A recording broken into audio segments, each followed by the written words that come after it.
শাকিব খানকে নিয়ে কথা হচ্ছে। শাকিব খানের ব্যবসায় অবশ্যই ইনভেস্ট করা উচিত এবং উনাকে মানায়, কারণ উনার অনেক টাকা আছে বা উনি এটা হজম করার মতো একটা বিষয় যে একটা জায়গায় যদি উনি 1 কোটি টাকা লসও খান তাও উনার কোনো ইফেক্ট পড়বে না। তো উনার বড় ইন্ডাস্ট্রিতে নামা উচিত। অনন্ত জলিল স্যার যেরকম নাম, মানে আগের থেকে একজন ইন্ডাস্ট্রিয়ালিস্ট, ঠিক সেরকম অবশ্যই শাকিব খানের হওয়া উচিত। হলে আরও 10 জন মানুষের কর্মসংস্থান হচ্ছে, এটা তো খুবই অ্যাপ্রিসিয়েটেবল। এখন ঘটনা হচ্ছে নায়িকাদের পার্লার করা। আপনারা হয়তো অনেকে জানেন না যে আন্নার নায়িকা হওয়ার আগেই পার্লার ছিল। আন্না নায়িকা হওয়ার আগের থেকেই আন্নার পার্লার ছিল। আন্নার উমেন্স ওয়ার্ল্ড থেকে আন্নার কোর্স করা এবং বাণিজ্য মেলার মধ্যে আপনার মেবি কানিজ আলমাস ম্যাডাম মেবি বা ফারজানা শাকির যে কোনো একজনের খুব স্নেহভাজন একজন স্টুডেন্ট উনি ছিল এবং প্রফেশনালি সে মেহেদি আর্টিস্ট থেকে শুরু করে সবগুলো কাজ তার হাতে কলমে শেখায় এবং সে কাজ জানতো। পরে সে নাচের মেয়ে ছিল, নাচ ডান্স করতো, ক্লাসিক্যাল ডান্স করতো, ওখান থেকে কোনো না কোনো মাধ্যমে সে নায়িকা হয়েছে বা তার নায়িকা হওয়ারও হয়তো কথা না, সেখানে পরিচালকের চয়েস বা হঠাৎ করে তখনকার যারা জুতার ফ্যাক্টরি দেয়, যারা কসমেটিক্সের ফ্যাক্টরি দেয় তাদেরকে নিয়ে কথা হয় না, কিন্তু প্রেক্ষাপটের এখনকার প্রেক্ষাপট তো এক না। তো তখন তাকে একজন গুণী হিসাবে হয়তো বা চাইল্ড আর্টিস্ট ছিল। আমার আব্বাই তো ওকে চাইল্ড আর্টিস্ট হিসাবে সর্বপ্রথম মানে বিদ্রোহী পদ্মাতে নিয়ে আসে। তো তখন ওইভাবে আর কি, আর ওর ফ্যামিলির থেকেও একটু ফিল্মের সাথে রিলেটেড ছিল, ওইখান থেকে ওর নায়িকা হওয়া। সো ও নায়িকা হওয়ার আগেই মেকআপ আর্টিস্ট ছিল বা বিউটিফিকেশন নিয়ে সে কাজ করতো।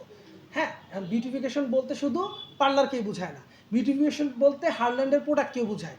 এখন এটা অনেক বড় পরিসরে বিধায় শাকিব খান কিন্তু একটা কোম্পানি করতেছেন, ইমন ভাই তার সাথে আছেন, এরকম অনেকে করছেন।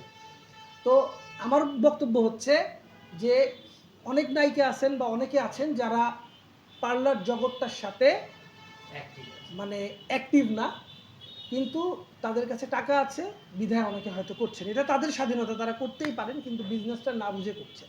এখন আমার প্রশ্ন হচ্ছে, আমরা ডাল ভাত খাই যাই খাই, আমরা পরিপূর্ণ পার্লারের উপর দিয়ে চলি, আমাদের আর কোনো ইনকাম সোর্স নাই। এই যে আবার স্ট্রেট কাট কথা বলা হয়ে গেল।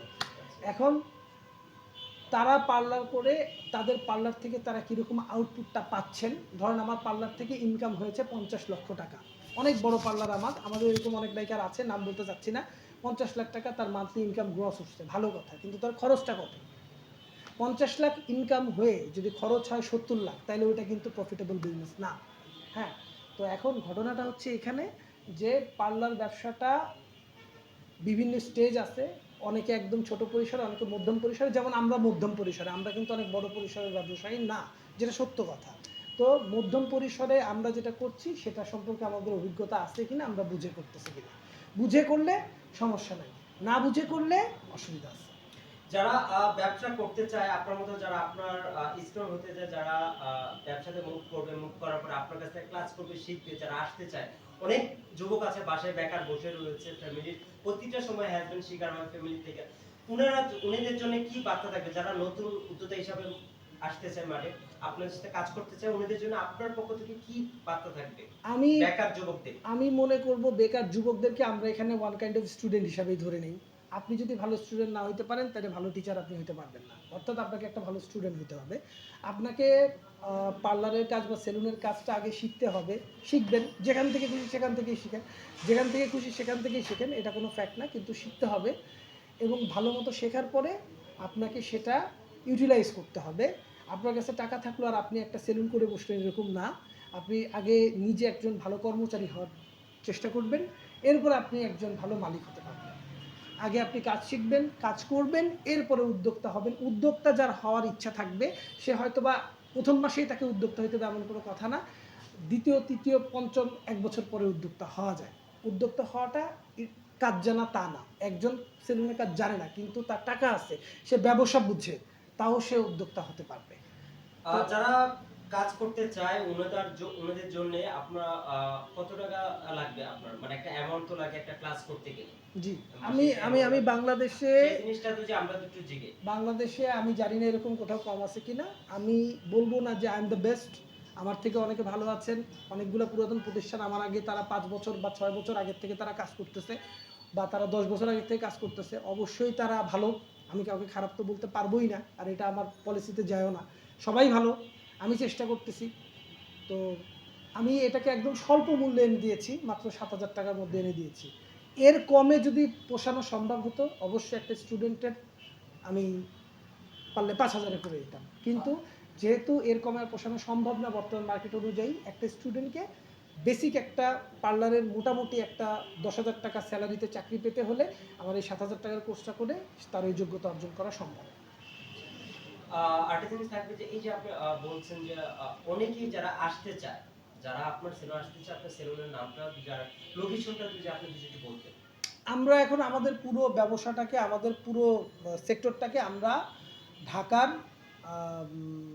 উত্তরাংশে মানে শিফট করেছি।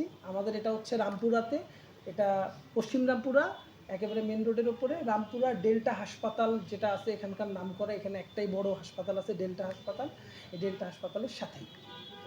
এখানে আসলেই আমাদেরকে যোগাযোগ করলেই তো আপনি এখানে পেয়ে যাবেন মেন রোডে। এটা পাওয়াটা কোনো বড় বিষয় না, বর্তমানে গুগল ম্যাপ আছে, আপনার ফেসবুকে অ্যাড্রেস দেওয়া থাকে, এগুলি কোনো বিষয় না। বিষয়টা হচ্ছে যে আপনি যে কাজটা শিখবেন অবশ্যই 100% এই কাজটার প্রতি আপনাকে শ্রদ্ধা হিসাবেই শিখতে হবে। যদি এর প্রতি আপনার যতটুকু শ্রদ্ধা কম থাকবে ততটুকু কাজটা হাতে কম আসবে। এটাকে নর্মালি এখন আর নাপিত ভাবার কোনো জায়গা নাই। এটা এমন ভাবার জায়গা নাই যে এটা একেবারে যে না নাপিত বটতলার নাপিত, এরকম না। হেয়ার ড্রেসার এখন একটা ইন্ডাস্ট্রি, হেয়ার কাটিং এখন একটা ইন্ডাস্ট্রি। এই ইন্ডাস্ট্রির অংশ হতে হলে বিভিন্ন সেক্টর আছে। আপনি শুধুমাত্র হেয়ার কাটিং আর হেয়ার ড্রেসিং সেলুনের বিজনেসটা আপনি ভালো মতো যদি বোঝেন তাহলে আপনি সেলুন করেন না, কোনো সমস্যা নাই।